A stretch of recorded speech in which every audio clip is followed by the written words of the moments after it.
Coucou les filles, on se retrouve aujourd'hui pour un maquillage entier, du teint et des yeux avec des nouveaux produits, avec la palette Modern Renaissance d'Anastasia Beverly Hills que vous connaissez certainement, et je vais vous faire un maquillage dans les tons un peu sunset, donc orangé. On va voir ce que ça va donner et si je ne fais pas tout tomber. Et puis je suis allée tout à l'heure chez Sephora pour swatcher des fonds de teint parce que voilà, j'ai eu des mésaventures fonds de teintesque ces derniers temps. J'ai acheté les mauvais fonds de teint à distance, ça m'agace un peu, et du coup je me suis dit non, je vais profiter, là j'ai encore un jour de congé et je vais voir un petit peu ce qui peut être dans mes teintes. Donc la Sephorette m'a préparé un petit échantillon de Make Up Forever, le Water Blend. Et donc par rapport à ma carnation, elle m'a conseillé le Y305 qui est donc dans les teints jaunes pour neutraliser notamment mes rougeurs. Parce que elle m'a dit que sinon les autres étaient vraiment trop rosés et que bah, j'allais faire jambon quoi. Donc voilà, c'est un fond de teint qui est comme ça et je vais le tester avec vous. Je ne l'ai encore pas testé du tout. Alors il est très liquide, il me fait un petit peu penser au Face and Body de MAC. Voilà. Et comme je ne sais pas encore comment le poser, je vais prendre mon pinceau habituel Sephora qui est le 45, voilà, et qui est bien touffu. Et puis donc là j'ai évidemment hydraté mon visage et je vais donc poser ce fond de teint. Je ne mets pas de base parce que voilà, je suis en vacances, donc je ne vais nulle part après et du coup je n'ai pas besoin d'avoir une tenue de folie. Donc, il est inutile que je pose une base avant. Alors il est très léger. Il est très léger. Et il n'y a déjà plus rien à prélever sur le dos de ma main. Pour l'instant, il unifie, mais alors vraiment légèrement. Hein. Alors par contre, elle ne s'est pas trompée, la teinte est vraiment pile poil. Regardez, entre mon front et mes joues, je trouve que ça correspond parfaitement. Donc là, je vais être obligée d'en remettre. Donc, est-ce que c'est le style de fond de teint qui fait qu'on doit en mettre beaucoup pour que ça se voit, ou est-ce qu'il sera beaucoup trop translucide? Je vous redirai ça. Du coup, vous voyez, j'étais obligée d'en remettre voilà, une sacrée portion. Pour moi, là, c'est le double de ce que je mets d'habitude. Hein. Donc après, avoir un fond de teint trop transparent et que je sois obligée d'en mettre 2 couches pour pouvoir couvrir l'intégralité de mon visage, je ne sais pas si je vais être fan. Mais en tout cas, pour l'instant, le rendu est vraiment hyper naturel. Et ça se passe plutôt bien avec le pinceau. Donc je pense que si j'avais utilisé le Beauty Blender, ça aurait été pire. Parce que là, tout aurait été absorbé. Le rendu est magnifique. Le rendu est somptueux, parce que là je vois sur mon front, bon, il n'y a pas grand chose à corriger, et c'est confondant de naturel. Et la teinte, alors là je suis ravie. Hein. Y305, c'est magnifique. On me dirait que je n'ai pas de fond de teint, mais que du coup, voilà. Les imperfections sont cachées, mais pas complètement par contre. Hein. Donc il faudra du correcteur. Surtout que là j'ai tellement mangé de chocolat que la peau s'est vengée. Je suis en détox les filles, détox de chocolat, détox de tout. J'ai arrêté les princes au petit déjeuner pour vous dire. Pour vous dire, je me suis mis au flocon d'avoine. Non mais où va le monde ? Je vais bientôt passer du côté elfie de la force. Non, ça c'est pas possible. C'est pas possible. Non. Oh, le rendu est splendide. Alors là, si vous aimez le nude et le naturel, c'est splendide. Regardez un peu. Alors c'est dommage, alors on voit mes rougeurs, on voit les imperfections, j'ai des petites taches. Voilà, c'est pas couvrant à 100%. Mais franchement, oh, si vous aimez ce style de fond de teint, c'est vraiment beau, hein. Ah là là! Alors il n'est pas lumineux par contre. Il n'est pas lumineux et je trouve que plus il sèche, plus il devient mat. Ah ouais, il devient mat. Ah bon, ça m'intéresse moins. On va voir comment il vit au cours de la vidéo. Parce que quelquefois ça ne me plaît pas au prime abord. Et puis après, voilà, la peau s'habitue et il évolue. Bon, j'ai l'impression que ça change un petit peu. J'ai l'impression qu'il se cartonne un peu. Mais en même temps, j'en ai mis 2 grosses couches. Bon, je n'ai plus rien sur la main. Donc voilà, le teint est fait. On va dire que maintenant, il ne me reste qu'à corriger les imperfections parce que sinon, ça ne va pas être terrible. Donc je reprends mon petit correcteur d'amour Yves Rocher. Hein, celui-là, vous le connaissez. Si vous ne le connaissez pas encore, il faut absolument vous ruer dessus. Même l'anti-cerne d'Estée Lauder ne fait pas le même travail. Il est hyper crémeux et il camoufle hyper naturellement toutes les petites imperfections. Et pour moi, c'est la teinte beige clair qui correspond à 100% à ma teinte naturelle. Donc, j'adore ce petit accessoire de beauté. Il ne faut pas déplacer la matière, il faut juste poser et tapoter. C'est comme ça qu'il fonctionne. Donc voilà, les petits boutons de chocolat. Vive les Léonidas. Là, je vous dis pas, c'est l'horreur. Là, je suis en train de camoufler quelque chose. Ah, c'est les Léonidas. C'est terrible. Dès que j'en mange, j'y ai droit. Donc, j'ai dû arrêter. Donc, Monsieur Linette, il fait exprès, il sort la boîte. Il dit, t'en veux un? Non, non, non. Non, non. Ah là là là là là. Quand est-ce que ça se termine les fêtes? Ah, et puis il va y avoir la galette des rois. Ça va pas m'arranger ça. Parce que moi, ce que je mange se traduit sur mon visage. Hein, clairement. Donc voilà pour les imperfections. Je sais pas ce que vous en pensez. Bon, le teint est unifié. Le problème, c'est qu'il m'a énormément plu à l'application parce que ça donnait un petit effet mouillé. Mais alors, dès qu'il a séché, je trouve qu'il s'est un petit peu matifié et c'est pas ce que j'aime, clairement. Je n'aime pas le côté matifié des fonds de teint. Cela dit, il fait pas carton. Hein. On va dire que c'est le plus beau des fonds de teint mat. Mais du coup, je suis dubitative. Hein. Pas sûre que je l'achète quand même, celui-là. Comme quoi, il faut essayer de demander des échantillons. Ils vous les donnent pas facilement, j'ai un petit peu bataillé quand même. Hein. Ensuite, on va passer aux paupières. Donc, je vais mettre une petite base, non pas pour que ça dure toute la journée, mais pour que les fards glissent plus facilement en fait. Voilà, donc c'est ma petite base Yves Rocher. Hein. Je l'ai, donc inutile d'en racheter une autre pour le moment. Voilà, puis en plus ça neutralise la couleur de mes paupières, ça unifie, ça donne un petit beige ocre pas dénué d'intérêt. Voilà, ça c'est fait et je vais pouvoir prendre la palette. Alors je m'essuie mes mains parce que je ne veux surtout pas la salir parce que c'est une amie qui me l'a prêtée et en fait cette palette est tout en velours rose poudré et je m'en voudrais bien de la salir. Hein. Je ne sais pas si vous la connaissez, il y a beaucoup de rose, de fuchsia, de cranberry, d'oranger et donc c'est des couleurs hyper tendance hein, en ce moment. Ce ne sont pas forcément les miennes, c'est pour ça que je n'ai pas acheté cette palette.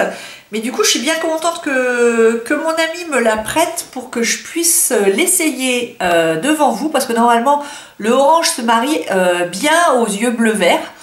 Donc on va voir ensemble comment ça se passe. Donc je vais y aller mollo, hein. Je ne vais pas prendre des couleurs trop flashy. Et là je vais prendre un creux paupières précision 17 de la gamme Pro de Sephora. Et je vais mettre le orange qui est celui-là. Donc dans mon creux de paupière. Ce sont des fards qui sont poudreux. Donc il faut les tapoter avant de les appliquer, sinon c'est de la cata.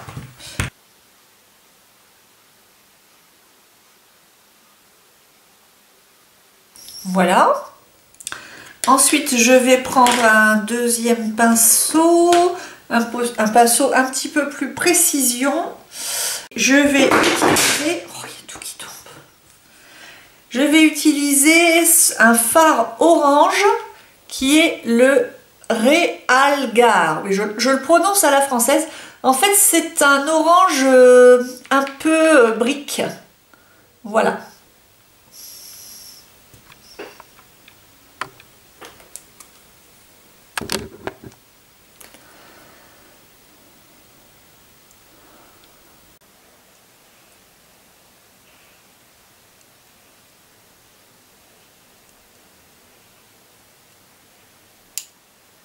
Ensuite, je vais utiliser un fard doré.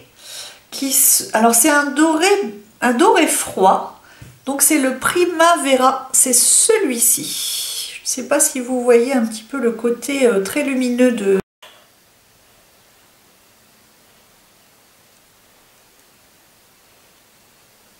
la luminosité. Ensuite, je vais flouter pour adoucir les contours.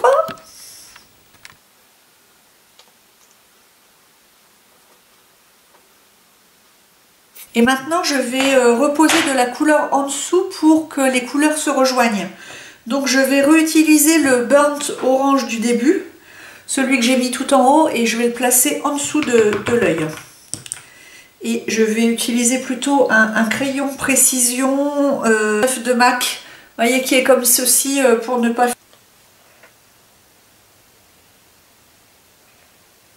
Voilà.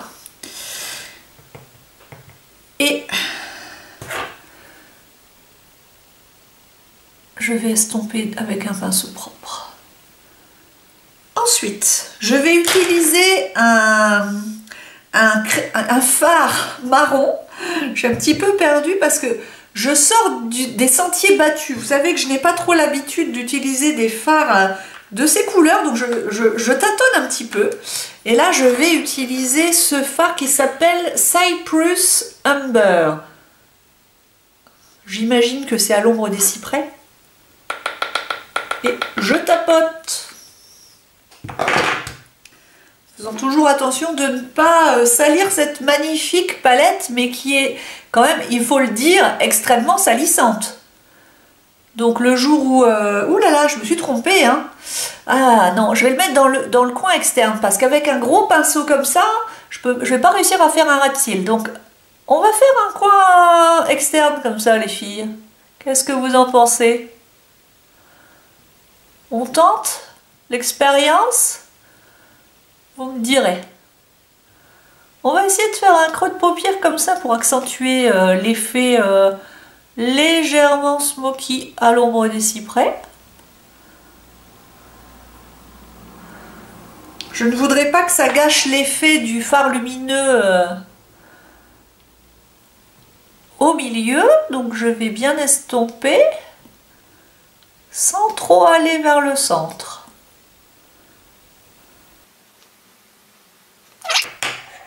Je vais faire pareil ensuite de l'autre côté, mais je le ferai hors caméra. Hein. Ensuite, donc voyez ce que ça donne. Il y a tout qui tombe à côté, c'est tant pis. Donc j'avais dit que je faisais mon ras de cils avec le marron. Hein. Donc je vais ressortir mon petit pinceau favori, là, le petit pinceau à 50 centimes qui me fait des ras de cils d'enfer. Et puis voilà.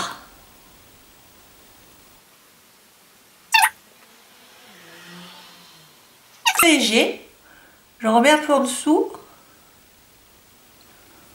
voilà, jusqu'au milieu pour pas trop refermer le regard. Et ensuite je vais mettre une touche lumière au centre avec lequel, oh, avec quelque chose d'un petit peu satiné brillant, ça sera le Vermeer, je crois que c'est Vermeer, celui-ci, voilà. Donc là, je vais juste prendre une petite touche, toujours poudreux, hein, et je vais mettre dans mon coin interne. Ah, ça flash, hein? Ça flash. Donc on vient flouter avec un pinceau propre, tant qu'à faire.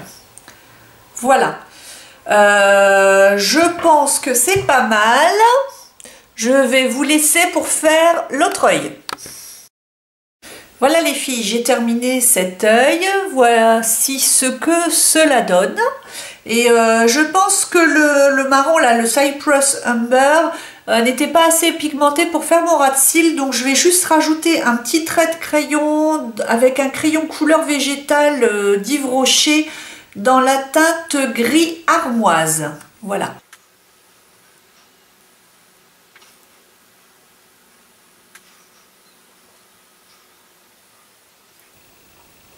Voilà.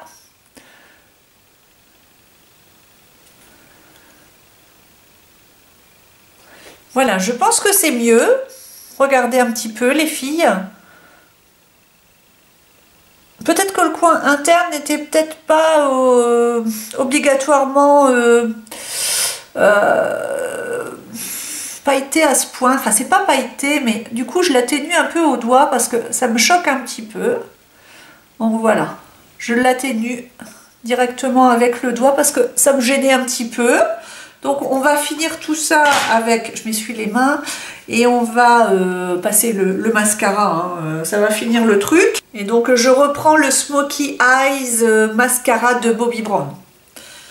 Voilà.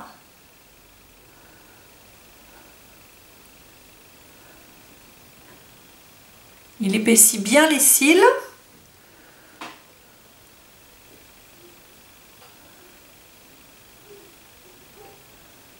Voilà. Ah, je trouve ça pas mal du tout, ça change, hein.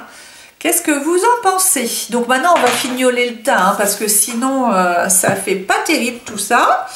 Donc là, je n'ai vraiment que mon teint qui est un petit peu plombé, je dois dire, par le Make Up For Ever Water Blend que je ne pense pas acheter du tout parce que il n'est pas assez lumineux pour moi.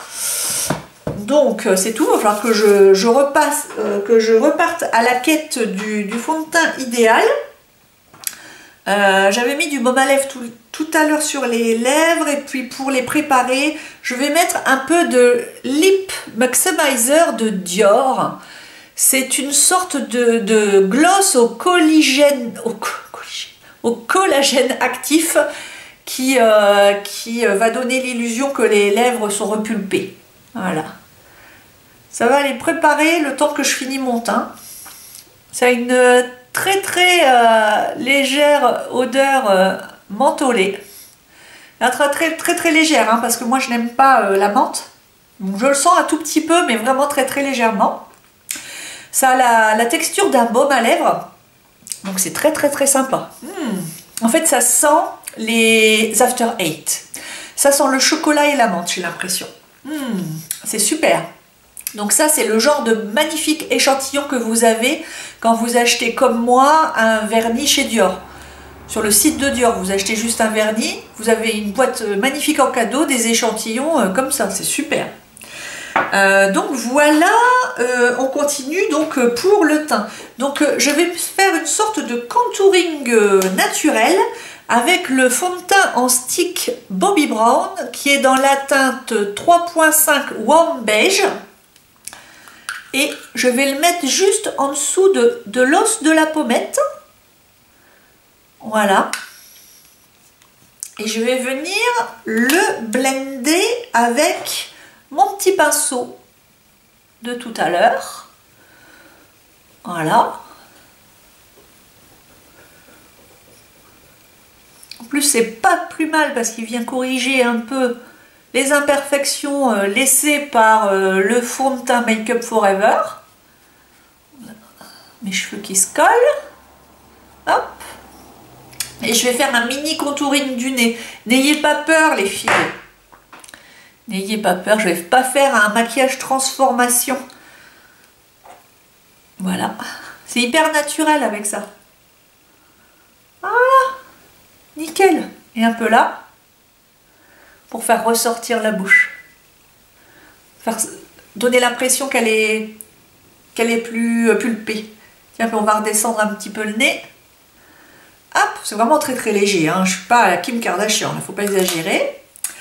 Voilà, ensuite on va mettre du blush pour réveiller tout ça. Donc là, je vais utiliser ma palette Becca et Jaclyn Hill. Il y a des magnifiques blushs. Je vais prendre celui du milieu, c'est-à-dire le plus foncé, exceptionnellement parce que je pense qu'il ira mieux avec les yeux. Donc on y va. Doucement, je vais effleurer, hein, parce qu'ils sont hyper pigmentés.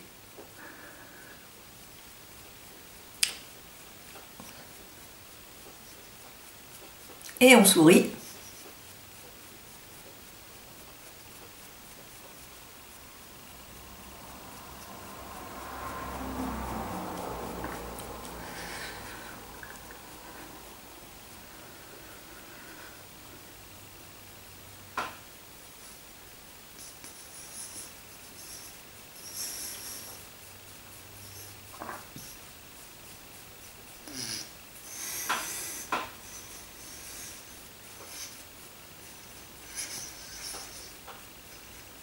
L'idée de faire ressortir les pommettes. Je sens l'effet mentholé du lip quelque chose de Dior. Là, en fait, c'est ça qui doit donner l'effet gonflé, c'est que ça doit provoquer un léger, très très léger gonflement des lèvres. Parce que je sens que c'est actif quand même, hein. Collagène actif, c'est pas pour rien. Et donc ensuite, je vais tout simplement mettre un contour des lèvres. Donc là, aujourd'hui, je vais utiliser celui de Marc Jacobs, qui est le Nude East. Voilà. Alors on n'a pas besoin de le tailler.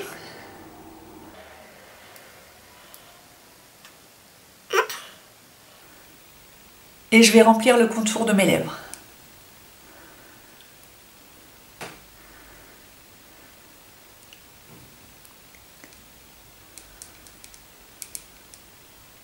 C'est un bonheur. Il est crémeux. Il est superbe, je pourrais quasiment rester juste avec ça. Qu'est-ce que vous en pensez? C'est beau, hein? Et là-dessus, je vais mettre un petit rouge à lèvres dur pour changer les filles. Parce que je ne vous montre pas toute ma collection, hein. En fait, j'ai des antiquités, j'ai des choses qui ne sont plus forcément en vente, donc je ne vous les montre pas forcément. Mais là, je me suis dit, je leur parle jamais de mes rouges à lèvres Dior, alors que j'en ai plein. Et donc là, rien que pour vous montrer en fait la beauté de la gamme. Donc je me dis ça pourrait peut-être vous intéresser. Donc là, je vais vous montrer un Dior Addict Extrême. Voilà, regardez un petit peu le packaging comme il est beau. Imaginez quand vous sortez ça du sac. Ça pose une femme, non? Ah, regardez, c'est vraiment des couleurs que j'adore. Voilà, il y a du noir, il y a de l'argenté. Et voilà, et c'est un tube comme ça, un peu comme mon baume à lèvres Clinique. Voilà, on pourrait croire que voilà, c'est la même maison, mais non. Et voilà, c'est ce raisin-là que je vais mettre, qui s'appelle Mirage, c'est le 338. Vous pouvez peut-être le trouver sur Amazon, hein. Voilà. Ah, et il est crémeux. Il est crémeux et brillant. Ah, j'adore. C'est tout ce que j'adore, de toute façon. Non, je ne l'aurais pas acheté. Un beau nude. Un beau nude légèrement abricoté. Regardez. Est-ce que ça ne va pas avec mes yeux, tout ça? Qu'est-ce que vous en pensez? Je rapproche un peu pour voir mes paupières de rêve, mes paupières tombantes de rêve.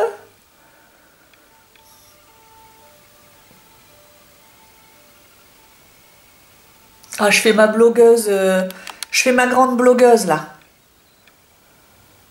Imaginez, j'ai 400 000 abonnés. Voyez un peu ce que je suis capable de faire.